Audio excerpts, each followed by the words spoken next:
Bab 441 Hadiah Baru, Kitab Suci Kedokteran Tas Hijau. Kamu mengambil 50.000 yuan. Kamu mengambilnya dalam mimpimu.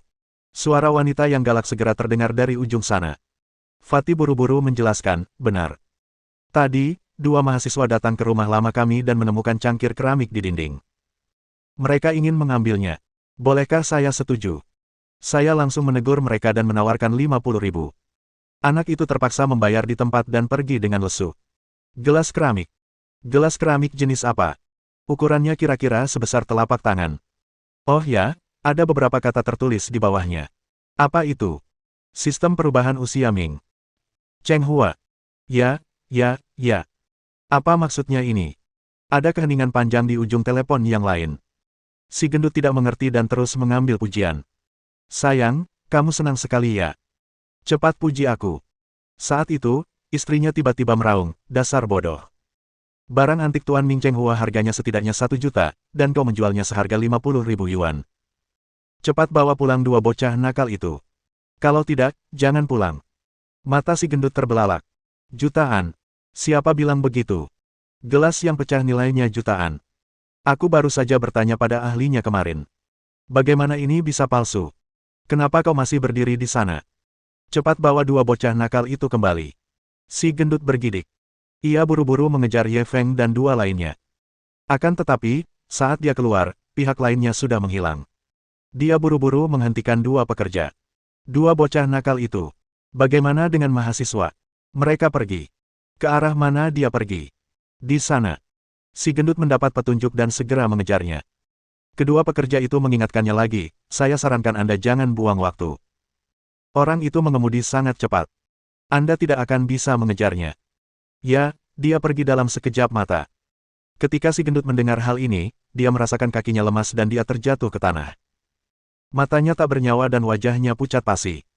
Dia mengira pihak lain masih muda dan mudah dibodohi. Baru sekarang dia menyadari bahwa badut itu adalah dirinya sendiri.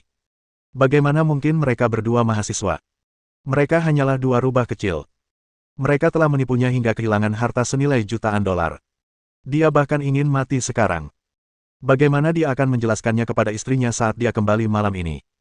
50.000 yuan untuk cangkir yang pecah seperti ini. Apa yang kamu pikirkan? Duduk di kursi penumpang depan Mercedes-Benz, Shen Baitian memandang Ye Feng dengan jijik. Cangkir ini bukan cangkir biasa. Ini, cangkir yang dilukisi ayam jantan. Ye Feng memiliki senyum bangga di wajahnya. Cek. Kalau kamu kasih aku 50.000 yuan, aku bisa beliin kamu 1 truk penuh gelas ini.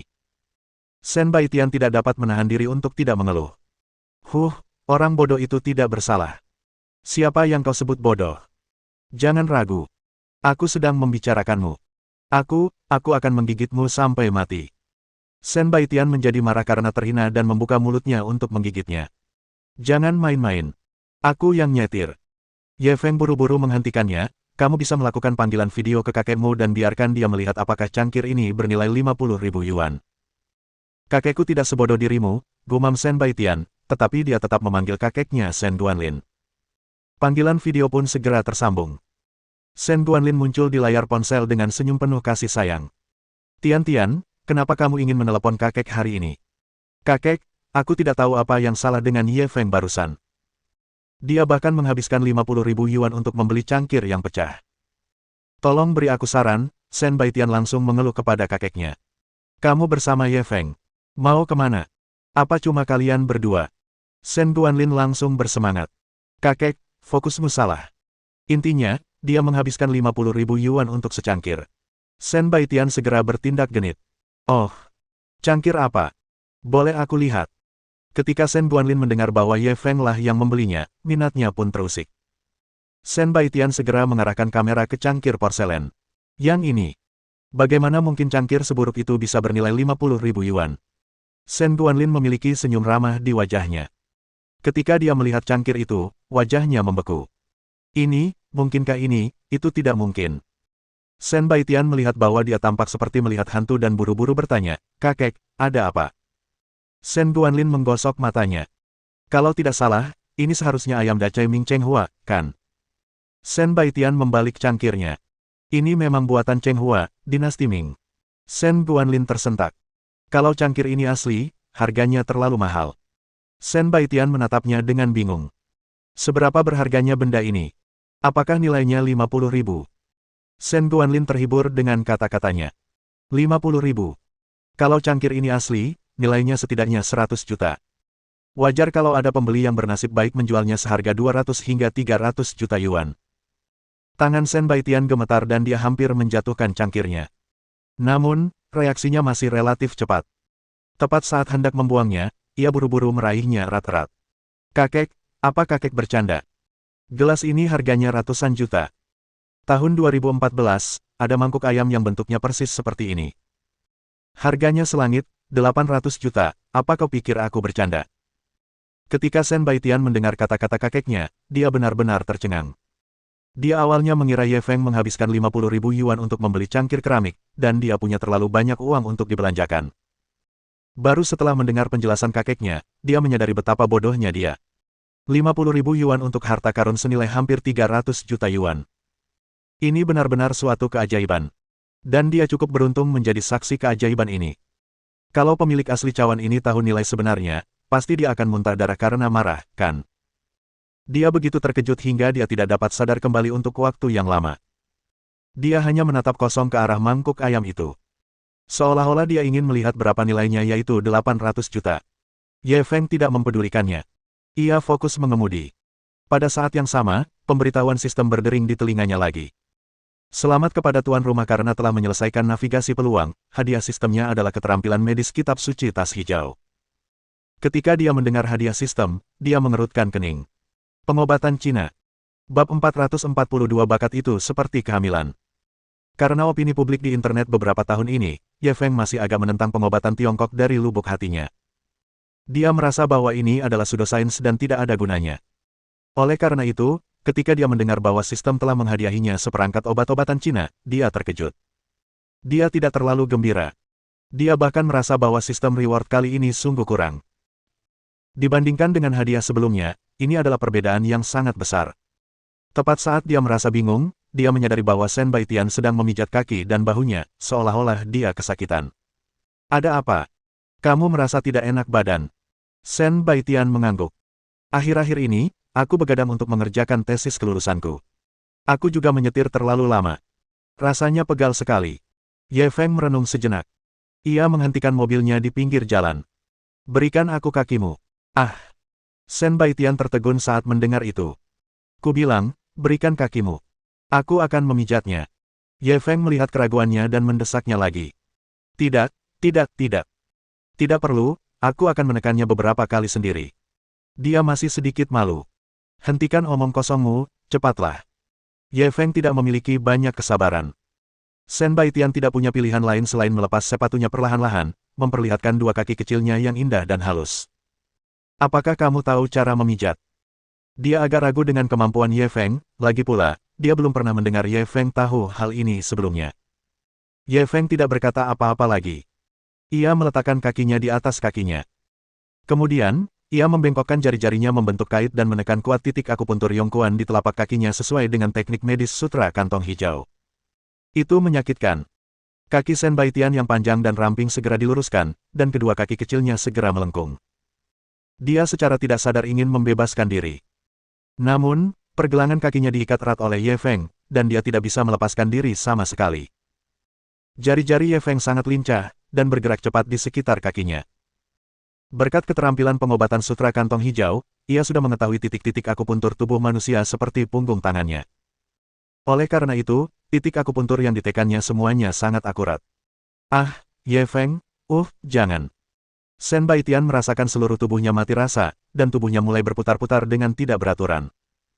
Pada saat yang sama, dia memohon belas kasihan Ye Feng. Namun, setelah ketidaknyamanan awal, dia segera merasa nyaman.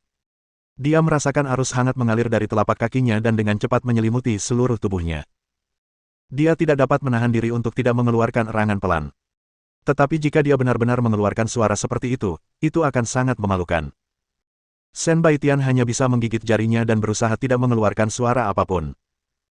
Meski begitu, dia tidak bisa mengendalikan nalurinya, tetapi lubang hidungnya terus mengeluarkan suara-suara aneh. Matanya menawan bagaikan sutra. Ye Feng tidak sengaja melihat pemandangan ini, dan hatinya bergetar. Shen Baitian selalu sangat tampan. Dia berpakaian khusus karena dia akan keluar hari ini. Dia bahkan lebih cantik. Pada saat ini, kakinya berada di atas kakinya. Kedua kakinya yang panjang, indah, dan ramping sangatlah memikat. Kedua kakinya yang kecil lembut dan lucu, dan saat ini dia sedang digenggam dalam telapak tangannya. Karena ia mendalami keterampilan medis sutra kantong hijau, ia tidak memiliki banyak pikiran kotor. Baru ketika dia terbangun dia menyadari ada sesuatu yang salah. Imajinasinya sangat kaya, dan dia langsung memikirkan sebuah gambar yang membuat darahnya berdebar dan membengkak. Dia tanpa sadar mengusap-usap kaki wanita itu yang seperti batu giok. Shen Baitian merasa seolah-olah tersambar petir dan tubuhnya menegang. Ia belum pernah menghadapi pemandangan seperti itu sebelumnya. Untuk sesaat, ia bingung harus bereaksi bagaimana. Tepat pada saat itu, sebuah mobil kebetulan lewat. Pria di kursi penumpang depan menatap mereka dengan mata terbelalak. Mobilnya sudah lewat, tetapi dia masih melihat ke sana. Jelaslah dia salah paham terhadap mereka berdua yang melakukan sesuatu yang tidak sehat di dalam mobil. Namun, posisi mereka saat ini dapat dengan mudah menyebabkan kesalahpahaman. Shen Baitian bereaksi cepat dan buru-buru menarik kaki kecilnya menjauh. Lalu, dia menutupi pipinya yang terbakar, begitu malunya sehingga dia berharap dapat menemukan lubang untuk bersembunyi. Ye Feng terbatuk canggung. Itu, apa kau merasa lebih baik? Shen Baitian sangat malu hingga dia ingin mati. Mendengar pengingatnya, dia segera merasakannya. Lalu, dia berseru, aku benar-benar jauh lebih rileks.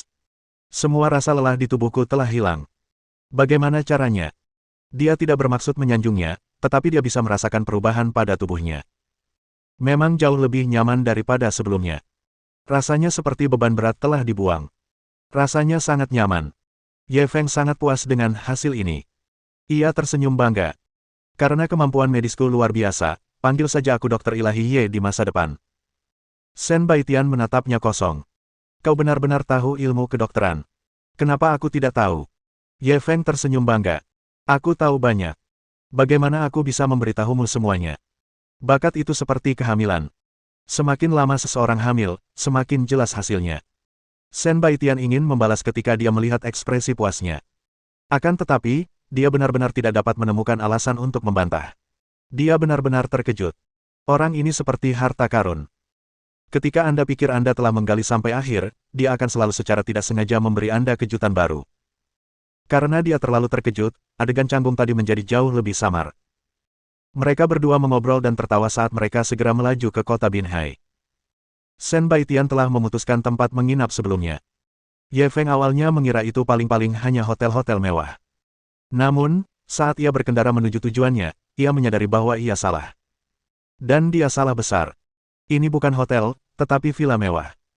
Villa itu memiliki 2 lantai, dan seluruh bangunannya berwarna putih, membuatnya tampak sangat terang dan transparan.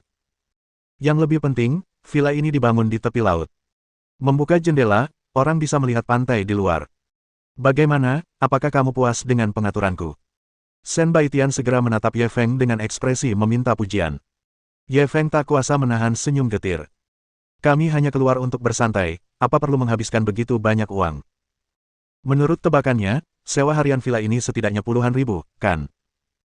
Shen Baitian melemparkan barang bawaannya ke samping dan beranjak membuka jendela besar bergaya Prancis untuk membiarkan angin laut masuk ke dalam kamar. Karena kami akan bermain, tentu saja kami harus fokus untuk bahagia. Ini adalah villa liburan termewah di Binhai, dan pelayanannya sangat baik. Sambil berkata demikian, dia menatap Ye Feng dengan misterius. Juga, ada layanan khusus. Apakah kamu tertarik? Bab 443 Anda menggunakan ini untuk menguji petugas. Mendengar kata-katanya, Ye Feng langsung bertanya, layanan khusus apa? Melihat dia berpura-pura bingung, Shen Baitian hanya bisa terus membimbingnya. Itu jenis, kau tahu, jenis yang disukai pria. Ye Feng berjalan selangkah demi selangkah. Aku tidak mengerti, bisakah kau menjelaskannya? Shen Baitian buru-buru mundur. Kamu sudah dewasa. Apa kamu tidak tahu apa itu layanan khusus? Ye Feng memaksanya ke sudut, saya tidak tertarik dengan layanan itu. Jika Anda bersedia melayani saya dengan berat hati menerimanya. Tanda seru tanda seru. Shen Baitian dapat merasakan aura maskulin terpancar dari tubuhnya dan teringat pada adegan ambigu yang mereka alami di dalam mobil. Wajah kecilnya memerah sampai ke telinga. Pergi ke neraka. Sambil berbicara, dia buru-buru mendorongnya menjauh. Kemudian, dia menarik barang bawaannya dan segera naik ke lantai 2. Ye Feng menatap punggungnya yang kebingungan dan merasakan gelombang emosi. Mungkin karena dia telah merasakan nikmatnya cinta. Selama kurun waktu ini, perhatiannya selalu teralihkan. Ini tidak bisa terus berlanjut. Jika dia tidak bisa mengendalikan diri sejenak, dia akan benar-benar menyakiti Shen Baitian. Shen Guanlin mungkin bisa mengejarnya sampai ke ujung bumi dengan pisau dapur. Memikirkan hal ini, dia buru-buru mengeluarkan ponselnya dan menelepon Chen Xuan.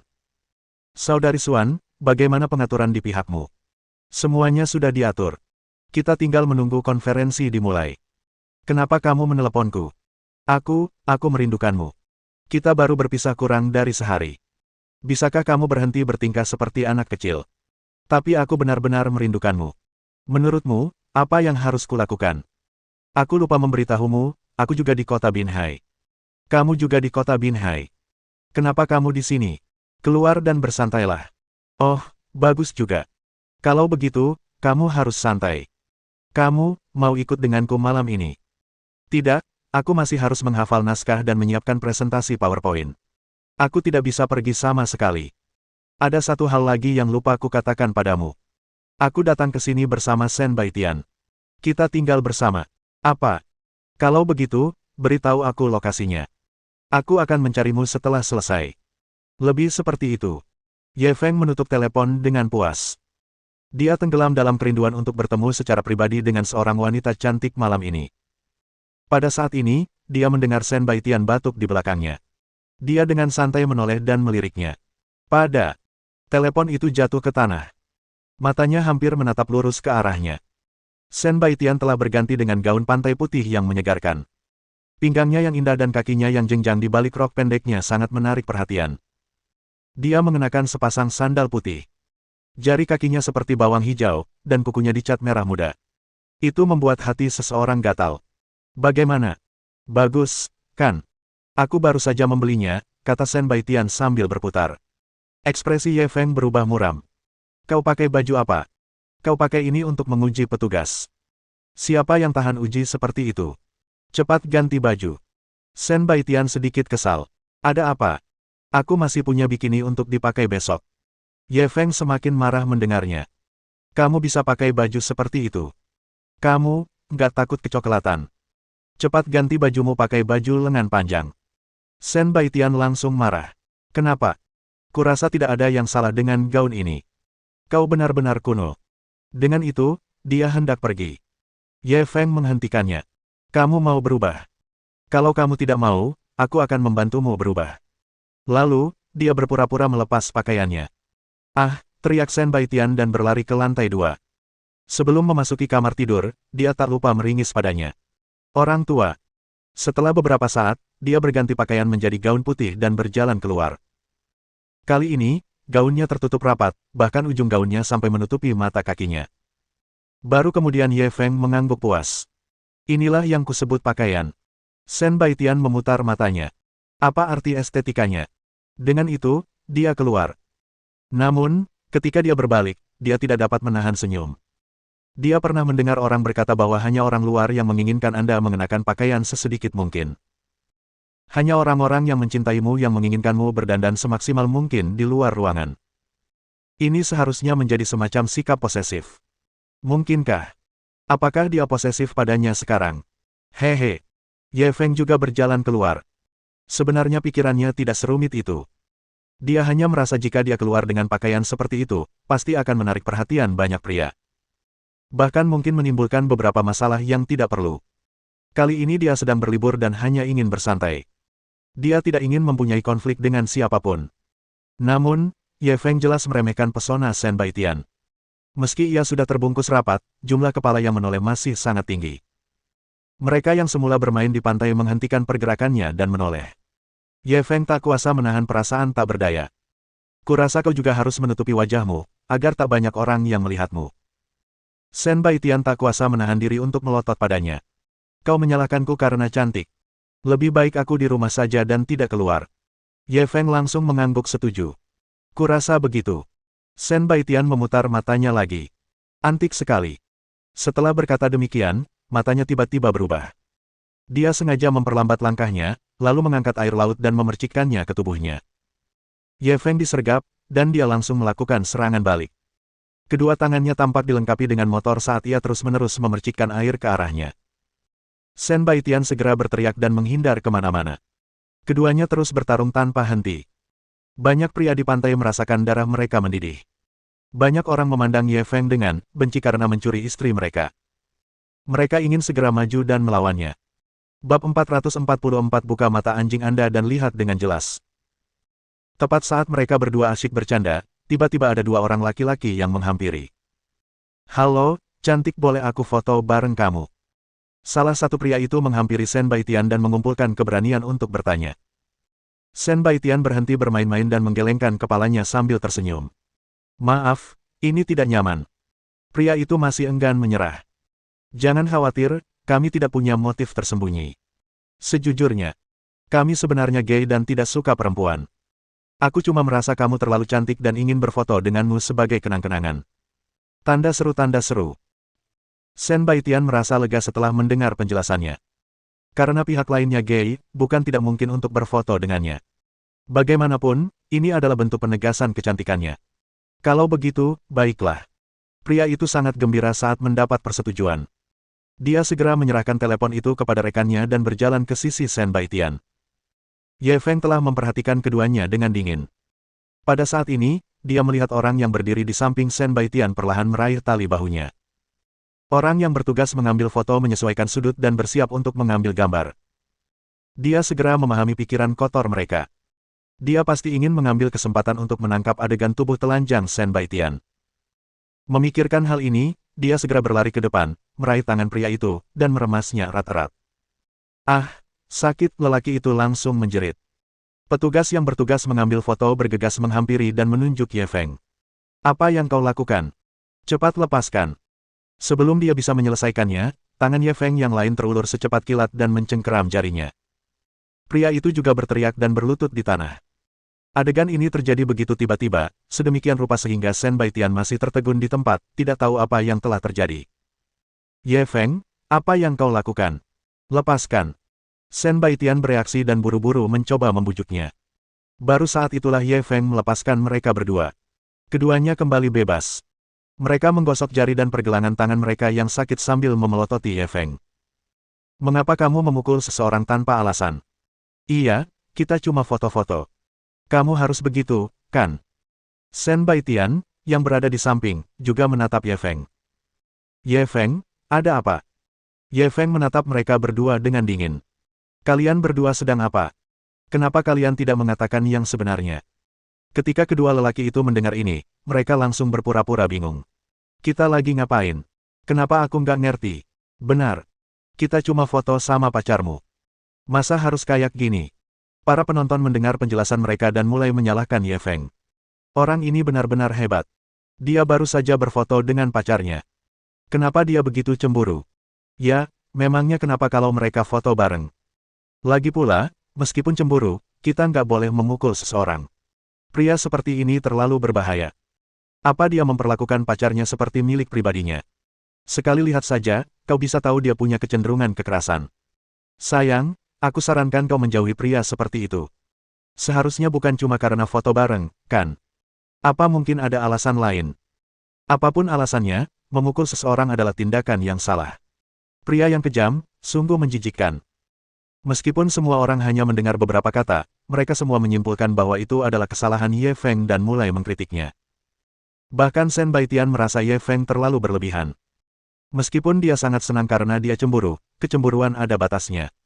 Sebelumnya dia tidak mengizinkannya memakai pakaian terbuka, jadi dia segera berganti pakaian lain dengan patuh. Namun, dia sudah bertindak terlalu jauh dalam masalah ini. Bukankah itu cuma foto? Apa reaksinya harus sebesar itu? Menekan rasa tidak senang di hatinya, ia buru-buru menarik Ye Feng. Ye Feng, kau sudah keterlaluan dalam masalah ini. Cepat minta maaf padanya. Ye Feng mendengar ini dan langsung mencibir, kau ingin aku minta maaf pada mereka? Bermimpilah. Shen Baitian semakin marah. Kenapa kamu seperti ini? Setelah memukul seseorang, masih ada alasan. Kamu mengecewakanku. Ye Feng mendengus dingin. Itu karena mereka pantas dipukuli. Shen Baitian sangat marah hingga hampir menangis. Ia hanya bisa berbalik dan menatap mereka berdua. Dia memang salah. Aku minta maaf atas namanya. Mereka berdua tidak menghargai permintaan maafnya. Kenapa kamu minta maaf? Kamu kan bukan yang memukul kami. Benar. Apa dia bisu? Biar saja dia minta maaf sendiri. Shen Baitian berada dalam dilema. Dia bahkan menyesal datang berlibur bersama Ye Feng sekarang. Orang ini benar-benar tidak tenang. Bibir Ye Feng melengkung membentuk senyum dingin. Ia berjalan mendekati mereka berdua. Minta maaf. Tak masalah, tapi aku harus melihat ponsel kalian dulu. Sambil berbicara, tangan kanannya segera terulur dan merampas telepon genggam pria itu. Pria itu langsung panik. Kembalikan ponselku. Kau tidak boleh merebutnya. Dia berteriak keras sambil berlari ke depan, ingin mengambil kembali telepon itu. Ye Feng tidak membuang waktu.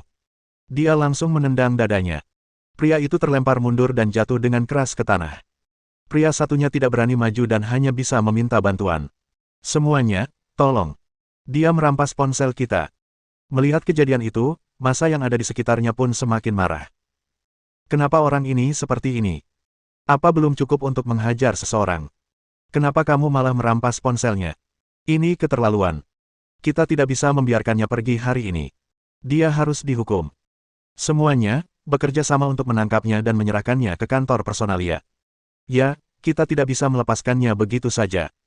Sambil berbicara, mereka bergegas maju untuk menangkap Ye Feng. Ye Feng mundur selangkah. Pada saat yang sama, ia membuka album foto di ponsel pria itu. Sekumpulan foto langsung muncul di album foto. Semuanya foto diam-diam mengambil foto di balik rok perempuan dan memperlihatkannya. Ia langsung mengarahkan ponselnya ke arah kerumunan. Buka mata anjing kalian dan perhatikan baik-baik. Foto apa saja yang ada di ponsel mereka. Ketika orang banyak yang gembira itu melihat foto-foto cabul di ponsel mereka, mereka tercengang tak percaya. Membantu orang yang salah. Bab 445 anak muda, kamu akan dirugikan dengan karaktermu.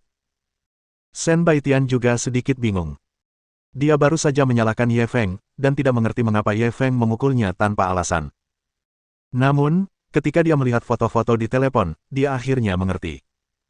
Terlebih lagi, banyak foto yang diambil oleh kedua pria itu saat mereka mengangkat rok gadis tersebut. Melihat ekspresi panik dan malu gadis itu dalam foto, dia langsung takut. Tanda seru. Jika Ye Feng tidak menghentikan mereka tepat waktu, dia akan berakhir seperti gadis-gadis itu, bukan? Tapi dia justru menyalahkannya sekarang. Memikirkan hal ini, dia langsung menatap Ye Feng dengan malu. Ye Feng, maafkan aku.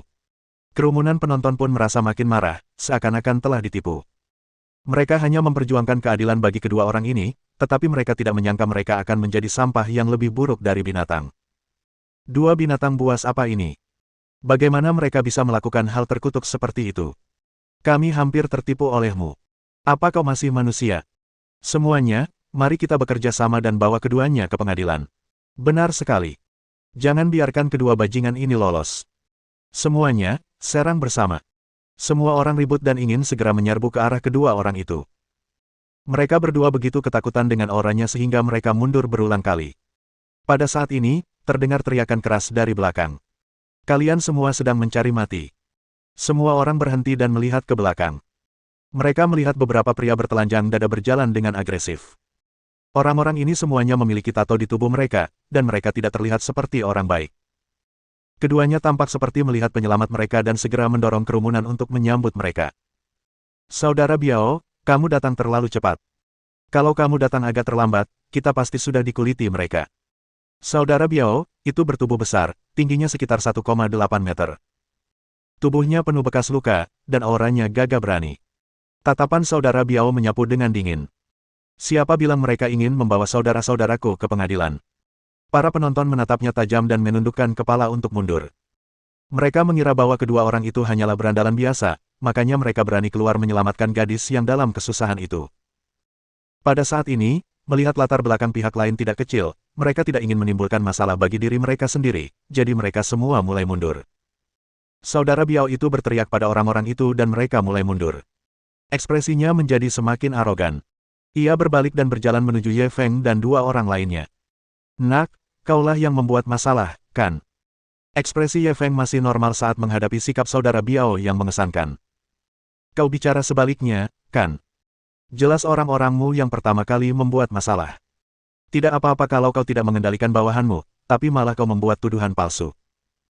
Kerumunan orang melihat bahwa Ye Feng masih berani bersikap keras kepala saat ini, mereka semua cemas padanya. Anak muda, kau tak mampu menyinggung orang seperti itu. Cepat minta maaf. Benar. Naga yang kuat tidak bisa menjinakkan ular lokal. Kita datang untuk berbahagia. Tidak perlu membuat masalah. Kelompok orang ini tidak bisa dianggap remeh. Lebih baik menghindari masalah. Anak muda, dengarkan kami dan segera minta maaf padanya. Mendengar ini, Ye Feng menunjukkan ekspresi mengejek. Ini bukan salahku, kenapa aku harus minta maaf? Ketika sekelompok orang mendengar kata-katanya, mereka menggelengkan kepala. Kamu masih terlalu muda. Meminta maaf bukan berarti kamu salah. Itu hanya untuk berdamai. Sekali lihat saja, dia kutu buku. Dia sama sekali tidak tahu caranya bersikap fleksibel. Kamu di luar. Apa kamu bisa kehilangan sepotong daging dengan meminta maaf? Lebih baik daripada dipukuli, kan? Anak muda, dengan kepribadianmu, kamu akan menderita kerugian besar. Semua orang mulai menguliahinya seolah-olah mereka pernah mengalaminya sebelumnya, tetapi tidak ada seorang pun yang berani mengkritik para pengganggu itu. Saudara Biao memandang Ye Feng dengan bangga. Bagaimana? Jangan bilang aku menindasmu. Kalau kamu minta maaf kedua saudaraku sekarang dan mengajak pacarmu minum bersama kami, aku akan bermurah hati dan membiarkanmu pergi. Kerumunan itu buru-buru menoleh dan berseru, anak muda, apa yang kau tunggu? Cepat minta maaf. Ya, jarang dia tidak berdebat denganmu. Kenapa kamu masih ragu-ragu? Pria sejati bisa mengalah dan berdiri teguh. Apa wajah sepenting itu? Anak muda, jangan keras kepala. Dengarkan saja nasihat kami. Ye Feng menutup telinga terhadap semua orang. Ia hanya menatap dingin ke arah saudara Biao. Inilah yang ingin kukatakan padamu. Jika kedua saudaramu meminta maaf kepada temanku, aku akan bermurah hati dan membiarkanmu pergi. Senyum di wajah saudara Biao langsung lenyap. Aku memberimu wajah, tapi kau menolaknya. Sambil berbicara, ia melambaikan tangan ke arah sekelompok orang di belakangnya. Beri anak ini pelajaran. Oh ya, jangan sentuh wanita itu. Aku akan memberinya pelajaran nanti. Orang-orang itu menerima perintah dan segera mengepung Ye Feng. Kerumunan yang menonton pertunjukan itu mundur ke kejauhan. Pada saat yang sama, mereka bersukacita dalam hatinya. Anak ini tidak mendengarkan nasihat mereka. Dia akan menderita. Mereka bahkan menantikannya. Shen Baitian melihat ini dan segera menghampiri Ye Feng. Bagaimana kamu bisa memukul orang lain? Apa ada hukumnya? Ketika sekelompok orang mendengar kata-katanya, mereka langsung tertawa dengan arogan. Hukum. Di kota Binhai, saudara Biaomu adalah hukumnya. Dua orang di depan mengulurkan tangan untuk menangkapnya. Dia mungkin ingin menariknya menjauh sehingga akan lebih mudah bagi mereka untuk menyerang. Cahaya dingin melintas di mata Ye Feng, dan tangan kanannya terulur bagai kilat. Dia meraih lengan pria itu dan menariknya kembali. Retakan. Suara tulang yang terkilir bisa terdengar. Pria itu langsung menjerit sekeras-kerasnya. Lalu, dia ditendang ke laut oleh Ye Feng. Anak ini agak merepotkan. Jangan khawatirkan wanita itu untuk saat ini. Saudara Biao menyadari bahwa Ye Feng cukup kuat. Ia segera memberi perintah dengan tenang. Orang-orang itu menerima perintah, mereka meninggalkan Shen Baitian dan menyerang Ye Feng. Bab 446 sungguh teladan bagi pria. Menghadapi serangan semua orang, Ye Feng dengan cepat menjadi tenang. Karena Shen Baitian ada di sampingnya, sulit baginya untuk melawan. Lagi pula, sebagai tiran lokal, sulit untuk menjamin tidak akan ada bala bantuan. Oleh karena itu, cara terbaik saat ini adalah menangkap pemimpinnya terlebih dahulu dan segera mengakhiri pertempuran. Setelah memikirkan hal ini, dia segera memaksa beberapa pria kekar di depannya menjauh. Tanda seru. Dia langsung menyerbu ke arah saudara Biao yang memimpin dari belakang. Saudara Biao itu juga orang yang kejam. Dia bereaksi cepat. Dia mengeluarkan pisau lipat dari sakunya. Bang! Pisau lipat itu melesat keluar, dan cahaya dingin muncul. Tanpa ragu sedikit pun, dia menusuk ke arah jantung Ye Feng. Terlebih lagi, dia sangat kuat. Jelas sekali dia akan membunuh seseorang. Ekspresi wajah Ye Feng berubah kejam. Dia menghindar ke samping, lalu dengan cepat meraih pergelangan tangannya dan menendangnya dengan keras. Kaca. Sebuah lengkungan yang menegangkan segera muncul di pergelangan tangan saudara Biao. Sebelum dia bisa berteriak, Ye Feng menendang kakinya. Dia langsung berlutut di tanah sambil berdebum. Siapapun yang berani melangkah maju, aku akan mengambil nyawanya terlebih dahulu. Ye Feng menempelkan pisau lipat itu ke leher saudara Biao, sambil menatap dingin para penjahat itu. Melihat bos mereka telah ditangkap, sekelompok orang itu berhenti. Namun, salah satu dari mereka tidak mempercayainya dan bergegas menuju Shen Baitian. Mata Ye Feng berkilat dengan niat membunuh, pisau lipat di tangannya terlempar keluar. Detik berikutnya, benda itu menusuk pergelangan tangan pria itu. Lelaki itu menjerit dan berguling-guling di tanah sambil memegangi pergelangan tangannya. Pemandangan ini langsung menggemparkan semua orang yang hadir. Mereka mengira Ye Feng hanyalah seorang mahasiswa biasa, yang akan tunduk pada belas kasihan mereka dan tidak berani bersuara. Namun, mereka tidak pernah menyangka bahwa keterampilan pihak lain dan tingkat kepedasannya jauh melampaui imajinasi mereka. Seketika, tak seorang pun berani bergerak. Termasuk para penonton yang menunggu untuk melihat Ye Feng mempermalukan dirinya sendiri, mereka juga membelalakan mata mereka karena tidak percaya. Padahal, waktu saling bertukar pukulan kedua belah pihak sangat singkat. Dari sekelompok penjahat yang menyerang Ye Feng dengan niat membunuh hingga Ye Feng melakukan serangan balik dan menangkap saudara Biao, seluruh proses tersebut memakan waktu kurang dari 10 detik. Namun, situasi di lapangan sudah berubah 180 derajat. Mereka akhirnya mengerti. Alasan dia berani meneriaki saudara Biao dan para penjahat lokal lainnya adalah karena dia memang punya kekuatan. Itu bukan provokasi yang terlalu percaya diri. Hanya dapat dikatakan bahwa cakrawala mereka terlalu sempit dan mereka tidak dapat mengetahui siapa naga yang sebenarnya. Tenggorokan saudara Biao dicengkeram erat oleh Ye Feng. Dia benar-benar ketakutan setengah mati. Namun, dia ingin menyelamatkan muka di depan bawahannya, dan tidak mau menyerah pada Ye Feng. Pada saat yang sama, dia berpikir bahwa pihak lain paling-paling hanya sedikit lebih kuat. Apakah dia benar-benar berani membunuh seseorang? Memikirkan hal ini, ia langsung tertawa sinis. Bocah, bunuh aku kalau kau berani. Kalau Tuan Biaomu menyerah, dia tidak dibesarkan oleh orang tuanya. Ye Feng tidak dapat menahan diri untuk tidak mencibir ketika mendengar dia masih keras kepala. Pada saat yang sama, ia mengerahkan kekuatan di tangannya. Kakak. Jakun saudara Biao langsung menegang, seolah-olah bisa meledak kapan saja. Pahlawan, maafkan aku, ampuni aku. Saudara Biao tidak lagi peduli dengan wajahnya dan buru-buru memohon belas kasihan. Ye Feng mencibir, siapa yang baru saja mengatakan bahwa jika seseorang menyerah, mereka tidak akan dibesarkan oleh orang tua mereka. Saudara Biao mengangguk berulang kali. Aku brengsek. Aku bajingan. Saudara, kau harus tenang. Jangan impulsif. Bawahannya tercengang. Saudara Biao dalam kesan mereka selalu bersikap arogan dan mendominasi, tidak takut mati. Mereka tidak menyangka akan ada hari di mana dia akan berlutut dan memohon belas kasihan. Apakah kamu masih membutuhkan aku untuk meminta maaf padamu sekarang? Genggaman tangan Ye Feng sedikit mengendur saat dia menatap saudara Biao dengan dingin. Tidak perlu, tidak perlu. Aku memang buta sebelumnya dan telah menyinggungmu. Aku bukan apa-apa di matamu. Tolong bermurah hatilah dan biarkan aku pergi, kata saudara Biao dengan raut wajah memuja. Ye Feng merasa jijik dengan ekspresinya, lalu menendangnya. Aku tahu kamu masih ragu. Silakan pindah ke belakang panggung. Aku akan menunggumu. Nak, tunggu saja. Kalau aku membiarkanmu keluar dari kota Binhai dengan selamat, aku akan jadi cucumu. Setelah saudara Biao melarikan diri, dia mengubah wajahnya lagi. Setelah mengucapkan kata-kata kasar itu kepada Ye Feng, dia pergi bersama bawahannya. Ye Feng mengabaikan ancamannya. Jika pihak lain tidak datang mencari masalah dengannya, itu akan baik-baik saja. Jika dia benar-benar berani datang, dia tidak akan seberuntung itu lain kali. Baru pada saat itulah Shen Baitian berjalan mendekat. Ye Feng, maafkan aku salah. Matanya dipenuhi air mata. Sebelumnya, saat Ye Feng menolongnya, dia salah paham dan malah menimbulkan banyak masalah padanya. Dia sudah menyalahkan dirinya sendiri. Ye Feng mendengus dingin dan berbalik. Bagaimana mungkin Nona Shen, Nona Sulung, salah? Ini semua salahku karena terlalu ikut campur. Mendengar kata-kata kejamnya, Shen Baitian tak kuasa menahannya lagi. Air mata mengalir deras di wajahnya, ia memeluk erat lengan suaminya.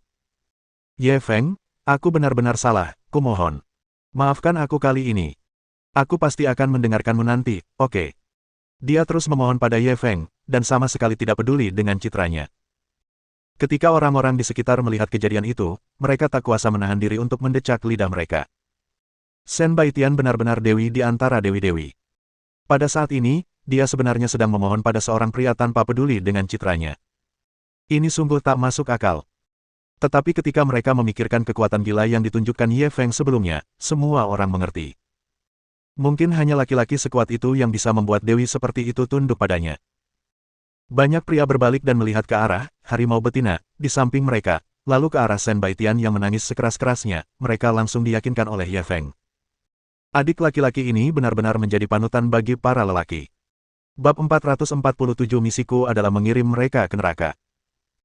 Ye Feng juga tidak menyangka Shen Baitian akan memohon padanya di depan umum tanpa peduli dengan citranya.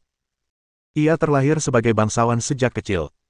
Ditambah dengan penampilannya yang luar biasa, ia selalu menjadi putri kecil yang diidam-idamkan oleh orang-orang di sekitarnya. Mungkin hanya di depannya dia akan memperlihatkan sisi yang begitu rendah hati. Jejak kebencian itu langsung sirna. Kenapa kamu menangis? Orang yang tidak tahu apa-apa mungkin berpikir aku telah melakukan sesuatu padamu. Tanda seru, tanda seru. Dia menggelengkan kepalanya tanpa daya dan menghapus air mata di wajahnya. Shen Baitian menatapnya dengan iba. Kau sudah tidak marah padaku lagi. Ye Feng mengernyitkan dahinya yang halus. Menurutmu aku akan begitu perhitungan untuk hal sepele seperti itu? Memangnya aku ini siapa? Shen Baitian mengusap dahinya yang sakit dan langsung memasang ekspresi memuja. Ya. Kamu berpikiran luas dan Perdana Menteri bisa mengendalikan kapal. Kenapa kamu harus bersikap kalkulatif terhadapku? Ketika Ye Feng mendengarnya mengatakan, berpikiran luas, dia menyadari bahwa lengannya ada dalam pelukannya. Shen Baitian memperhatikan perubahan ekspresinya dan menyadari sesuatu pada saat yang sama. Dia buru-buru melepaskannya, wajah cantiknya sudah memerah. Ye Feng melihat ekspresi malunya dan jantungnya berdebar kencang. Suatu pikiran absurd langsung muncul dalam benaknya. Haruskah aku membiarkan dia pergi bersama Suster Suan malam ini? Sebelum ia sempat memikirkannya, ia mendengar Shen Baitian tiba-tiba berkata, kelompok orang itu pasti tidak akan membiarkan mereka begitu saja. Mereka bahkan mungkin akan mencari masalah. Ye Feng segera menyingkirkan pikiran-pikiran buruk itu. Ia menunjukkan ekspresi jijik. Bagus sekali. Aku takut mereka tidak akan datang. Aku sudah memaafkan mereka sekali. Kalau aku memaafkan mereka lagi, itu urusan Raja Neraka. Misiku adalah mengirim mereka ke Raja Neraka. Mata Shen Baitian berbinar saat mendengar kata-katanya. Dia harus mengakui bahwa Ye Feng sangat menawan saat ini. Mungkin tidak ada gadis yang bisa menolak pesona pria seperti ini, bukan? Naga yang kuat tidak bisa menjinakkan ular lokal. Lagi pula, kita tidak mengenal orang-orang dan tempat-tempat di kota Binhai. Tidak perlu berhadapan langsung dengan mereka. Aku masih punya banyak teman di kota Binhai. Aku akan pergi menemui mereka malam ini untuk memahami situasinya. Dalam hati Ye Feng, hal ini tidak diperlukan. Namun, ketika dia memikirkan Chen Xuan datang malam ini, Shen Baitian pergi mencari teman-temannya, yang menciptakan ruang untuk mereka berdua. Dia langsung mengangguk setuju. Itu juga bagus. Saudara Biao membawa sekelompok orang ke sebuah villa mewah di dekatnya. Kakak, saudara-saudara kita dipukuli, kamu harus membantu kami. Begitu dia memasuki ruang tamu, dia berteriak kepada pria yang duduk di sofa. Pria itu berusia 50-an dan mengenakan setelan jas yang sangat indah. Ia tampak seperti seorang elit di dunia bisnis. Faktanya, semua orang yang tahu cerita di dalamnya tahu. Orang ini bernama Gao Hu, dan dulunya dia adalah bos yang ditakuti di kota Binhai. Dia berspesialisasi dalam penangkapan ikan untuk bisnis-bisnis yang tidak lazim. Namun, orang ini sangat cerdas. Ia tahu bahwa jika ia terus berjalan di jalan ini, ia tidak akan mendapatkan akhir yang baik. Oleh karena itu, ia mulai membersihkan namanya sejak dini dan terlibat dalam bisnis yang sah. Sekarang, dia telah menjadi seorang pebisnis elit yang sukses. Melihat saudara Biao dan yang lainnya masuk, Gao Hu sedikit mengernyit. Dengan statusnya saat ini, dia seharusnya sudah menarik garis yang jelas dengan kelompok orang ini sejak lama.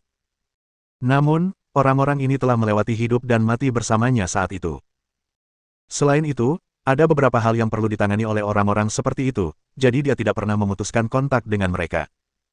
Melihat saudara Biao dan yang lainnya dalam keadaan menyedihkan seperti itu, mereka mungkin keluar untuk membuat masalah lagi. Ada apa dengan kalian? Meski dia tidak bahagia, dia tidak memperlihatkan kegembiraan atau kemarahan di wajahnya. Kakak, kami baru saja bermain di pantai. Kami bertemu dua orang asing yang sengaja memprovokasi kami dan bahkan memukuli kami. Saudara Biao segera menyiramkan bahan bakar ke dalam api. Dia melimpahkan semua kesalahan kepada Ye Feng, menggambarkan dirinya sebagai korban yang tidak membalas. Gao Hu bukan orang bodoh. Bagaimana mungkin dia tidak tahu karakter orang-orang ini? Mengapa dua orang asing memprovokasi mereka? Mereka pasti pergi untuk menindas orang lain, tetapi mereka malah bertemu dengan orang tangguh dan malah diberi pelajaran. Siapa mereka berdua? Apa kau sudah menemukan jawabannya? Meskipun dia sedikit meremehkan, dia tetap bertanya dengan sabar. Kami baru saja memeriksa, jawab saudara Biao cepat. Kedua orang ini berasal dari Zonghai. Mereka mengendarai Mercedes-Benz GLS dan tinggal di Villa Huatian. Gao Hu mengerutkan kening lagi saat mendengar perkenalannya. Dia pikir mereka hanya dua mahasiswa biasa. Jika memang begitu, dia tidak berkeberatan menghadapinya di perjalanan dan memberi muka pada saudara Biao dan yang lainnya. Namun, ia mendengar bahwa pihak lain berasal dari Zonghai, mengendarai Mercedes-Benz GLS, dan tinggal di villa liburan di Huatian. Jelas, mereka memiliki latar belakang tertentu. Hal ini membuatnya ragu-ragu. Saudara Biao juga melihat keraguannya dan segera memprovokasi dia. Kita juga tahu pihak lain punya latar belakang. Aku khawatir bahkan kakak besar pun tak berani memprovokasinya. Lupakan saja, saudara-saudara, anggap saja kalian telah menderita kekalahan dalam diam dan bersabarlah. Sambil berbicara, dia hendak pergi bersama bawahannya. Pada saat ini, Gao Hu mendengus dingin. Meskipun aku tidak lagi berkecimpung di dunia persilatan, aku tidak takut pada dua murid. Kalian yang memimpin jalan, aku akan menemui mereka secara langsung. Beraninya kalian menyentuh orang-orangku. Jika mereka tidak memberi kita penjelasan, mereka tidak akan bisa meninggalkan kota Binhai. Sambil berbicara, dia berdiri dan berjalan keluar. Saudara Biao dan yang lainnya saling berpandangan dan mengungkapkan kegembiraan. Bos Gao sudah keluar. Anak itu pasti sudah mati. Bab 448 Kesalahpahaman, pasti kesalahpahaman. Sekitar pukul 8 malam itu, Chen Xuan bergegas ke Villa Huatian. Ketika memasuki villa dan melihat suasana di dalamnya, ia tak kuasa menahan diri untuk berseru, kalian benar-benar tahu cara menikmati hidup. Kalian sedang berlibur, tapi malah hidup dalam kemewahan. Ye Feng langsung memeluknya dari belakang. Ini semua sudah diatur oleh Shen Baitian. Aku tidak tahu sebelumnya. Chen Xuan melepas sepatu hak tingginya dan berganti dengan sandal. Di mana Nona Shen? Aku mengirimnya keluar agar dia tidak harus tinggal di sini dan menjadi orang ketiga, kata Ye Feng sambil berinisiatif membantunya melepas mantelnya. Tanda seru. Chen Xuan buru-buru menepis tangannya dan berkata dengan genit, tidak bisakah kau lebih serius? Selalu berpikir untuk melakukan hal-hal buruk. Lalu, dia berjalan ke ruang tamu dan duduk di sofa. Kamu lagi mikirin apa? Aku lihat kamu capek banget setelah seharian kerja, jadi aku mau pijat kamu. Kamu lagi mikirin apa? Ye Feng duduk dan memutar matanya. Apakah kamu sebaik itu? Chen Xuan melotot padanya dan memijat kakinya yang sakit. Dia sibuk sepanjang hari, dan tubuhnya memang sedikit pegal. Ye Feng segera berdiri dan berjalan mendekat. Saya baru saja mempelajari teknik pijat ini, cobalah dan kamu akan tahu. Sambil berbicara, dia menekannya ke sofa tanpa penjelasan apapun. Chen Xuan hendak bangkit dan berjuang. Pada saat itu, dia tiba-tiba merasakan suatu kekuatan mati rasa di punggungnya. Perasaan nyaman yang datang dari lubuk jiwanya membuatnya tidak dapat menahan diri untuk mengeluarkan erangan pelan. Dia segera menyerah untuk melawan. Tangan Ye Feng dengan cekatan melingkari punggungnya. Setiap kali ia bergerak, ia akan dengan tepat menekan bagian tubuh yang paling sakit. Dia segera menggigit bibir bawahnya dan berusaha tidak bersuara. Akan tetapi, dia tidak dapat menahan diri untuk mengeluarkan suara aneh dari lubang hidungnya. Dia mengenakan setelan bisnis abu-abu. Setelah melepas mantelnya, dia mengenakan kemeja putih. Dia mengenakan rok selutut. Dia tidak mengenakan stoking. Betisnya yang indah dan lembut tampak sangat memikat di bawah cahaya. Ye Feng menekan setengah dan merasa sedikit pusing. Selain itu, wajahnya sepucat bunga, menambah bahan bakar ke dalam api. Kakak Xuan, apakah kamu merasa nyaman? Ada yang lebih nyaman. Kamu mau? Tidak, jangan. Itu bukan urusanmu. Siapa yang menyuruhmu datang ke rumahku, kata Ye Feng sambil membuka kancing bajunya. Chen Xuan tidak menghentikannya. Jelas sekali dia sudah siap menghadapi apapun. Pada saat itu, terdengar ketukan di pintu. Bang. Orang yang mengetuk pintu itu sangat kuat, dan sudah jelas bahwa mereka datang dengan niat jahat. Suasana hati Ye Feng hancur dan ekspresinya berubah jelek. Dia segera bangkit untuk membuka pintu. Chen Xuan buru-buru bangkit dan merapikan diri sebelum mengikutinya keluar. Pintunya terbuka. Seorang pria berusia 50-an berdiri di luar. Di belakangnya ada saudara Biao dan yang lainnya. Ye Feng langsung mengerti. Ia tertawa dingin. Kau datang terlalu cepat. Gao Hu meliriknya dengan dingin. Kau yang memukul saudara-saudaraku. Ye Feng langsung mengangguk. Ini aku, ada apa?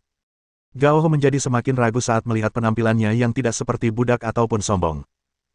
Kau pasti punya kekuatan di Zonghai, tapi ini kota Binhai. Sekalipun kau naga, kau harus tunduk. Ye Feng tak kuasa menahan diri untuk mencibir. Kau datang mencariku tengah malam hanya untuk bicara omong kosong. Mendengar perkataannya, saudara Biao dan yang lainnya langsung berteriak.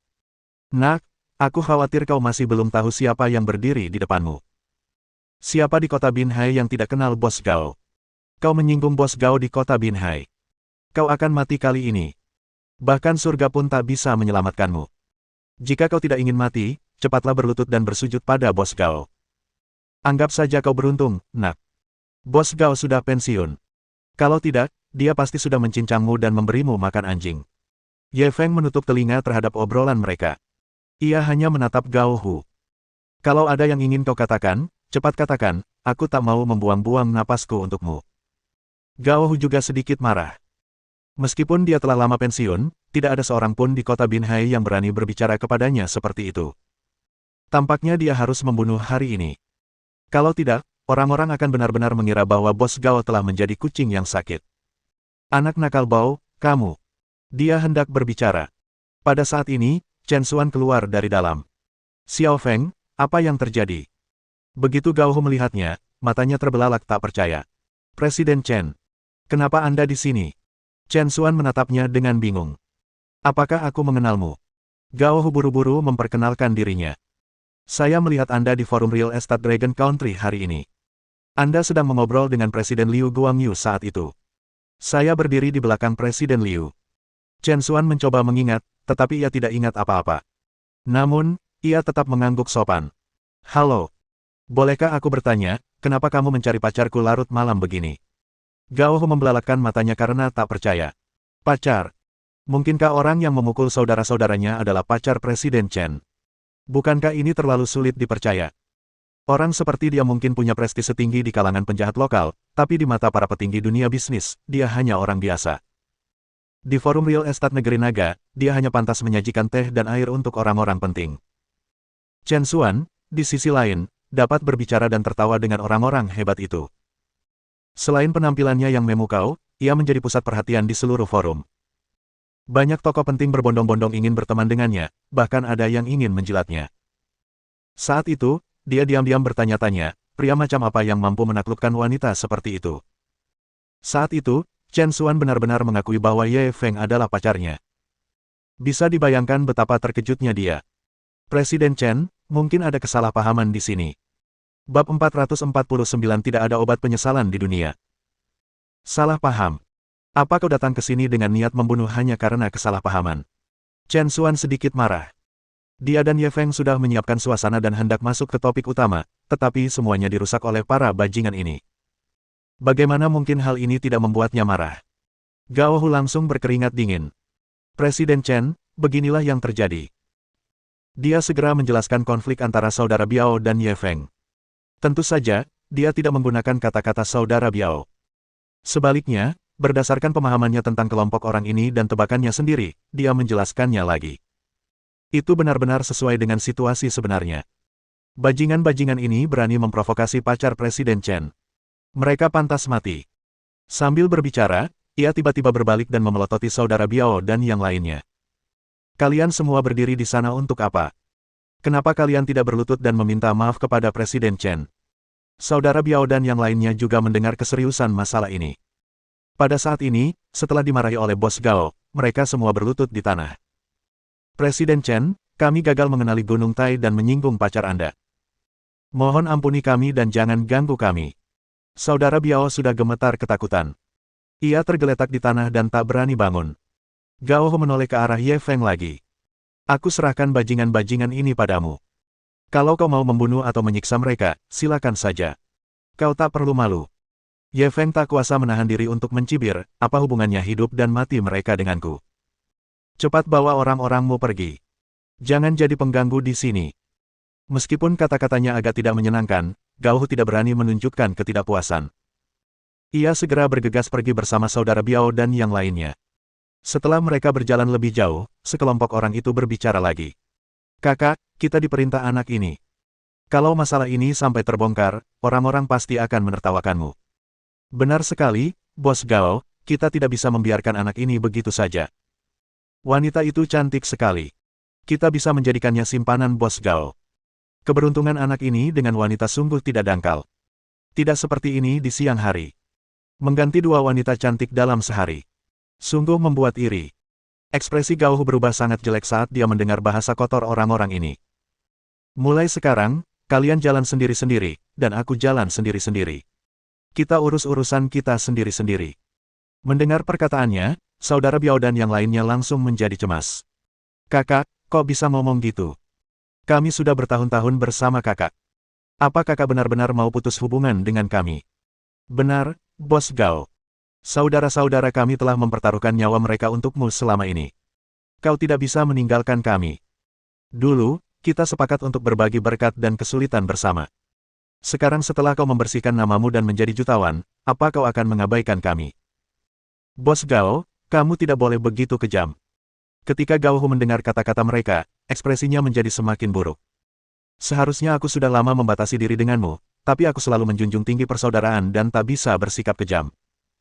Namun, kau telah membuatku sangat kacau hari ini dan hampir menyinggung Presiden Chen. Bagaimana mungkin aku membiarkanmu tinggal?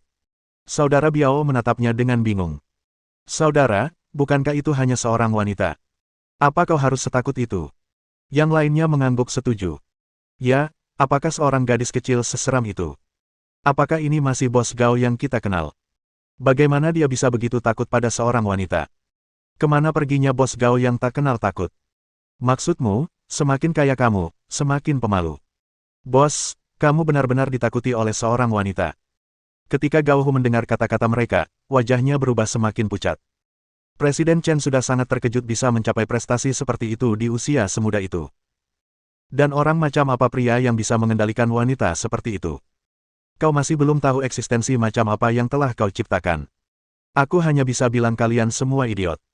Sambil berbicara, dia mengambil langkah mundur yang besar. Jika aku tidak membuat batasan yang jelas denganmu hari ini, cepat atau lambat aku akan kelelahan sampai mati karenamu. Mulai sekarang, kita tidak ada hubungan apa-apa lagi. Jangan coba-coba meminta sepeser pun dariku. Setelah mengatakan ini, dia segera berbalik dan pergi. Saudara Biao dan yang lainnya langsung tercengang. Alasan mengapa mereka bisa menikmati makanan lezat setiap hari dan menimbulkan masalah di mana-mana sepenuhnya karena mereka memiliki perlindungan Bos Gao. Sekarang setelah Bos Gao memutuskan hubungan dengan mereka, bagaimana mereka bisa menjalani kehidupan yang baik di masa depan? Dan semua ini terjadi karena mereka telah menyinggung seseorang yang tidak seharusnya mereka singgung. Namun, tidak ada obat untuk penyesalan di dunia ini. Mereka tidak punya pilihan selain menelan buah pahit itu sendiri. Setelah mengusir orang-orang itu, Ye Feng segera berbalik dan memeluk Chen Xuan. Lumayan. Presiden Chen kita sekarang punya prestise yang begitu tinggi di kota Binhai. Kau benar-benar membuatku memandangmu dari sudut pandang baru. Chen Xuan melingkarkan lengannya di lehernya. Bukankah ini semua karenamu? Jika kau tidak memberiku kesempatan, aku tidak akan bisa berdiri di panggung sebesar ini. Ye Feng menempelkan dahinya ke dahinya. Jangan bilang begitu, kamu pantas mendapatkan semua ini. Kalau kamu tidak punya kemampuan, kamu tidak akan bisa memanfaatkan kesempatan itu meskipun aku memberimu. Chen Xuan tampak tersentuh. Xiao Feng, bisakah kau datang dan menonton pidatoku besok? Ye Feng langsung menggoda, ini perintah. Atau kau memohon padaku? Chen Xuan langsung menjawab dengan nada memelas, tentu saja aku mohon padamu. Aku akan gugup tanpamu. Bibir Ye Feng melengkung membentuk seringai, itu tergantung pada penampilanmu malam ini. Chen Xuan menyadari ada sesuatu yang salah dan segera ingin melarikan diri. Tapi dia ditekan ke tanah oleh Ye Feng. Jangan. Aku mohon padamu, aku hanya membawa jas ini kali ini. Kalau kau merobeknya, aku akan pakai baju apa besok. Kita bicarakan urusan besok saja. Kita selesaikan urusan hari ini dulu. Bab 450 menurutmu apa yang bisa kamu lakukan? Keesokan paginya, Chen Xuan pergi ke forum real estate. Sebelum dia pergi, dia bahkan membuat sarapan untuk Ye Feng. Tetapi saat Ye Feng terbangun, waktu sudah sekitar pukul 10 pagi. Dia tidak dapat menahan diri untuk menyalahkan dirinya sendiri. Kemarin, dia telah berjanji untuk berpantang, tetapi pada akhirnya, dia bahkan tidak menepatinya selama sehari sebelum dia melanggar pantangan tersebut. Tanda seru. Namun, Ye Feng tidak menganggap ada masalah dengan perlawanannya. Chen Xuan hanya bisa disalahkan karena terlalu memikat. Dulu dia masih tidak habis pikir, mengapa begitu banyak kaisar dan jenderal yang mampu bertahan menghadapi badai sebesar apapun, namun pada akhirnya mereka semua dikalahkan oleh wanita. Bukan karena mereka mengecewakan, tetapi musuhnya terlalu kuat. Musuh, ini bisa membuat mereka mati tanpa penyesalan, kalah tanpa penyesalan. Meski merasa tubuhnya kosong, Ye Feng masih teringat ajaran gurunya, jangan pernah lepaskan tinjumu, dan memaksakan diri keluar untuk melatih tinjunya. Dan setelah satu ronde tinju, Ye Feng langsung merasa jauh lebih berenergi. Tepat saat dia hendak kembali ke villa, dia tiba-tiba melihat sebuah ambulans melaju kencang dan berhenti di depan villa sebelah. Beberapa staf medis bergegas masuk ke villa sambil membawa tandu.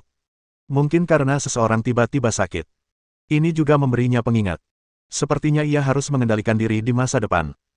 Kalau tidak, ia benar-benar tidak tahu mana yang akan datang lebih dulu, esok atau kematian. Tepat saat Ye Feng dipenuhi emosi, beberapa mobil mewah lewat dan berhenti di pintu masuk villa sebelah. Beberapa orang elit berjas dan sepatu kulit segera keluar dari mobil. Bagaimana kondisi ayahku? Seorang pria berusia 40-an segera bertanya kepada kepala pelayan yang keluar untuk menyambut mereka. Dokter Chow baru saja tiba dan sedang menjalani perawatan darurat, tapi saya khawatir situasinya tidak optimis, jawab kepala pelayan itu dengan tergesa-gesa. Pria itu segera memasuki villa. Ye Feng melirik Rolls-Royce Phantom yang ditumpangi pria itu, lalu mengaitkannya dengan aura kuat yang terpancar darinya. Ia menduga identitas orang ini bukan orang biasa. Namun, dia tidak berniat ikut campur. Meskipun ia memiliki keterampilan medis sutra kantong hijau yang diberikan oleh sistem, ia tidak yakin apakah keterampilan medis ini dapat diandalkan. Bagaimanapun, menyelamatkan nyawa adalah masalah hidup dan mati, jadi dia tidak bisa ceroboh sedikitpun. Jika keterampilan medis seseorang tidak baik, mereka tidak hanya tidak akan mampu menyelamatkan orang pada akhirnya, mereka bahkan akan menyakiti mereka. Ye Feng menggelengkan kepalanya dan hendak kembali ke villa. Pada saat ini, pemberitahuan sistem tiba-tiba berbunyi di telinganya. Navigasi peluang baru telah terdeteksi, silakan lurus sepanjang jalan saat ini sejauh 20 meter dan belok kanan. Ye Feng tertegun.